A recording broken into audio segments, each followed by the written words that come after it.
In a world where corporations own nations, the most revolutionary act is to listen. Blood had already soaked into the rusty soil of Burkina Faso by the time President Ibrahim Traoré was informed of the massacre. 17 dead, all workers, all executed with precision that spoke of military training, not desperate rebels. The official report would call them casualties of a worker uprising.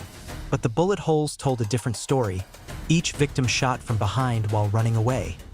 The Niam gold mine, once a symbol of foreign investment in West Africa, had become a powder keg, and someone had deliberately lit the fuse. Dr. Amara Konate stared at the soil samples, her hands trembling slightly. 3 years of research, thousands of tests, and finally irrefutable evidence.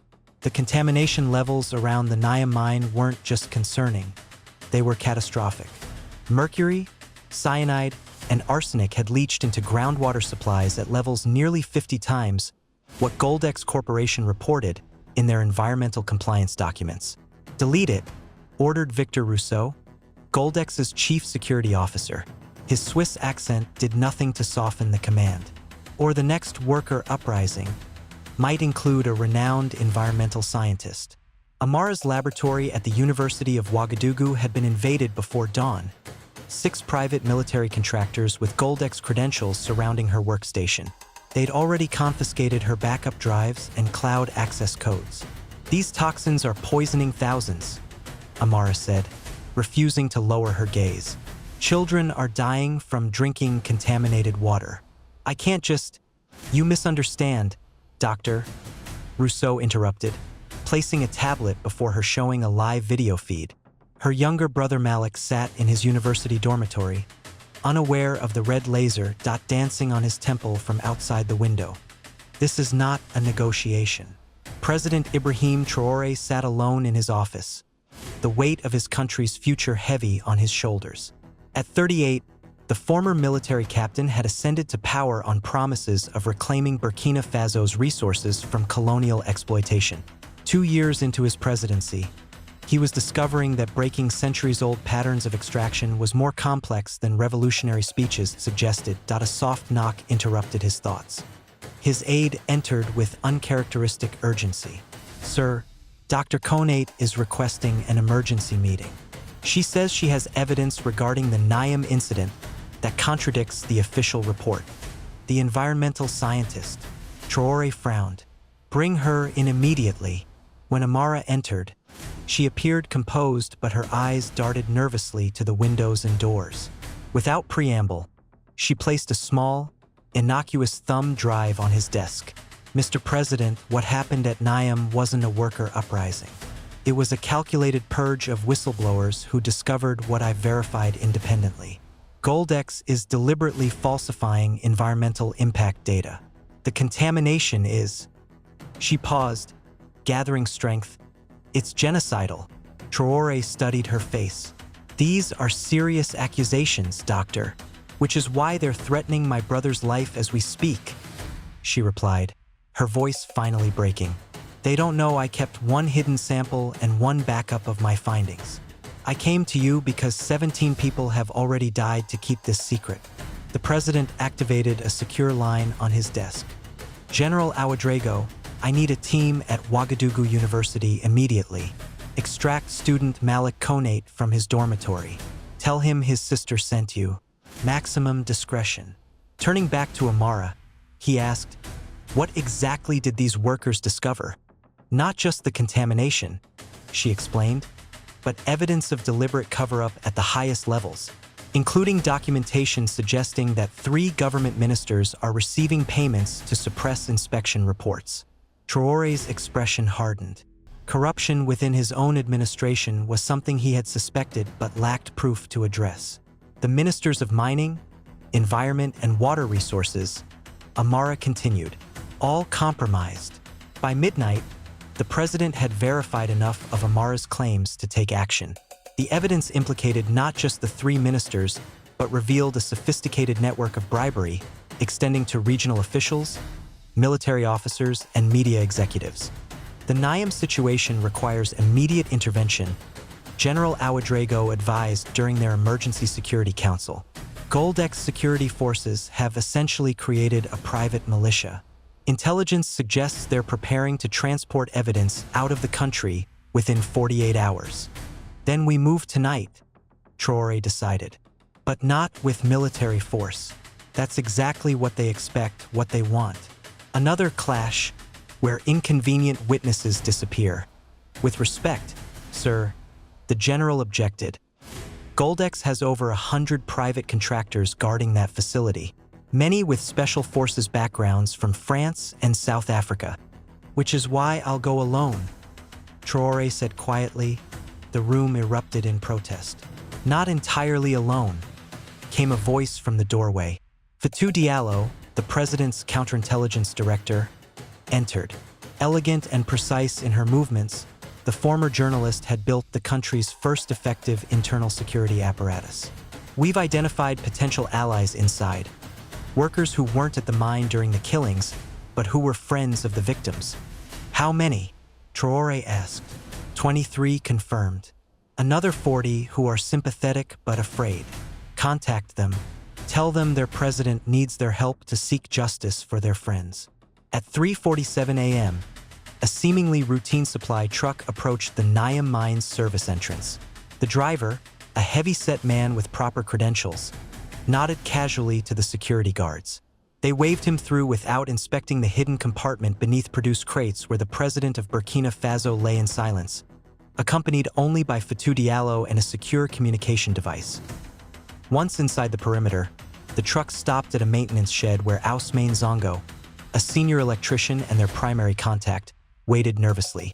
Mr. President, he whispered in shock as Traore emerged from the compartment. When they said a high government official was coming, I never imagined. Show me everything, Traore instructed, and gather the others, quietly. For the next 2 hours, Ousmane led them through a labyrinth of tunnels and processing facilities, documenting conditions with a specialized camera.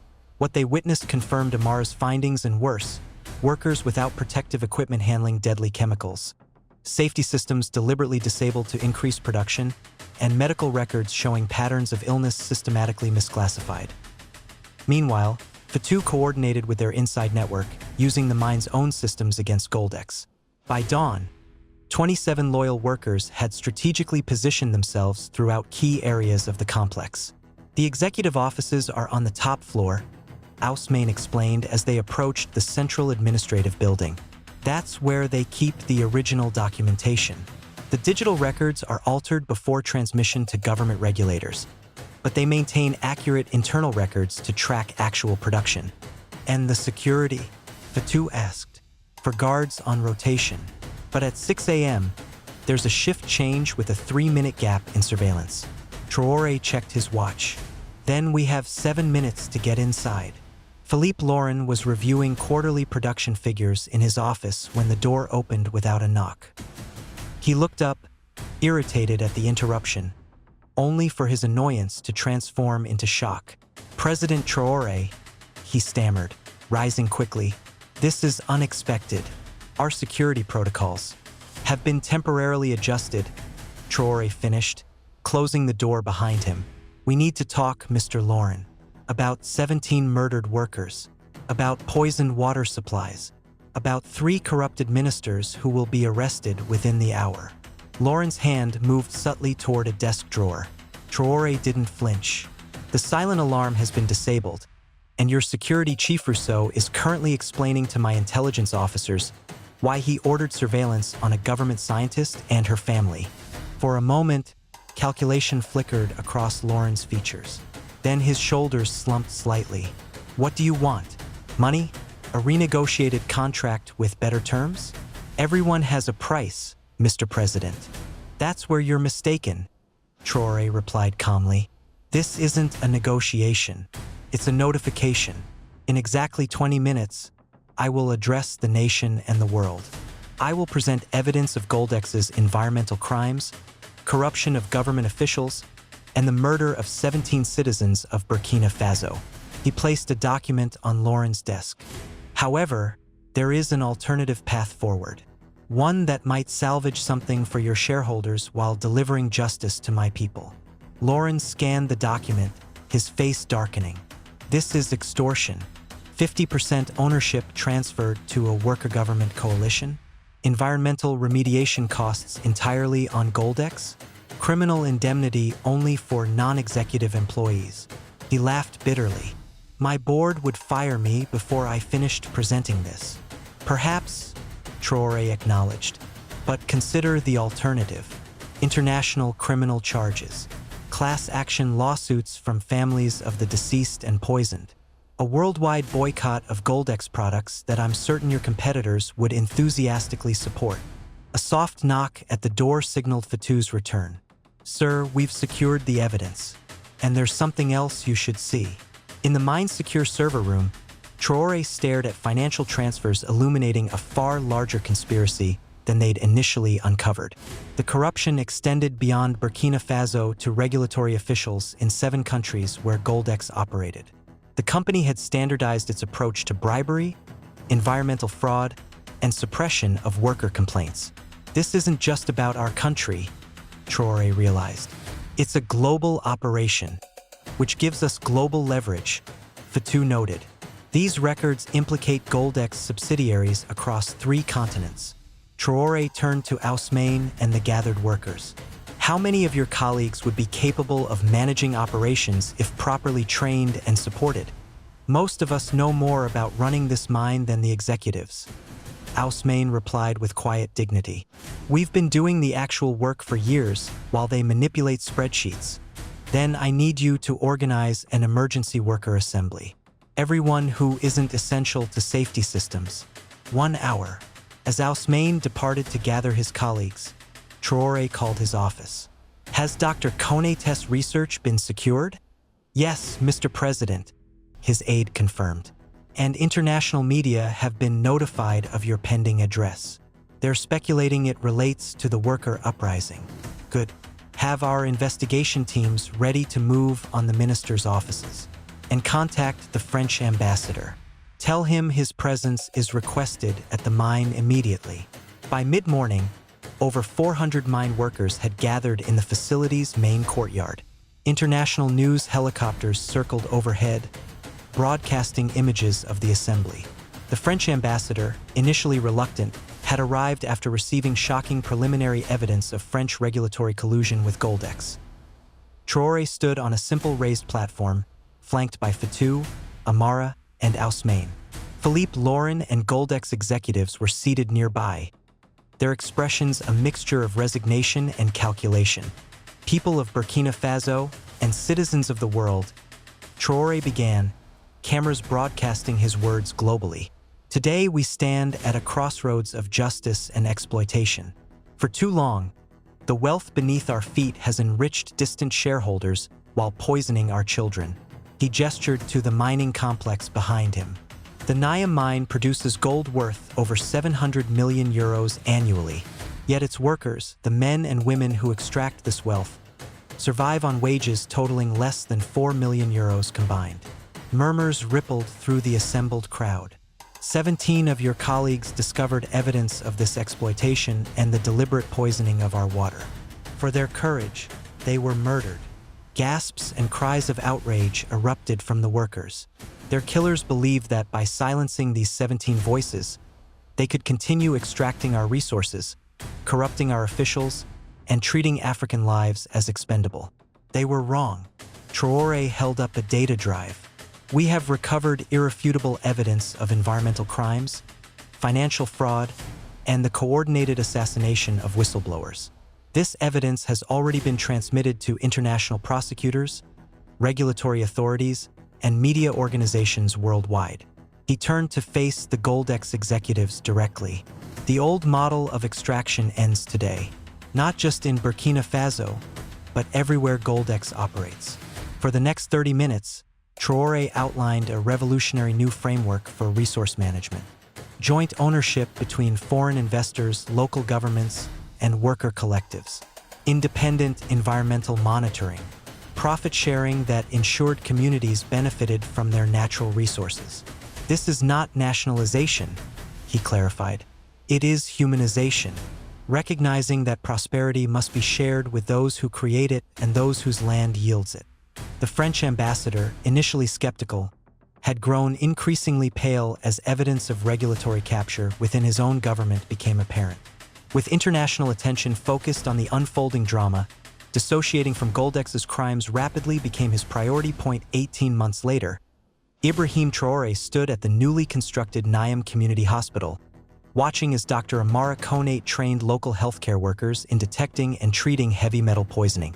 The facility, built entirely from the mine's remediation fund, had already treated over 2,000 affected residents. The latest production figures are impressive, remarked Aus Main, now elected chairperson of the Worker Ownership Collective. Output is up 22% from last year, with 95% reduction in workplace injuries. And the water quality? Traore asked. Dr. Konate's latest tests show contamination levels down 78% and continuing to decrease. The new filtration systems are exceeding expectations. The Burkina Faso model, as international economists had dubbed it, was spreading.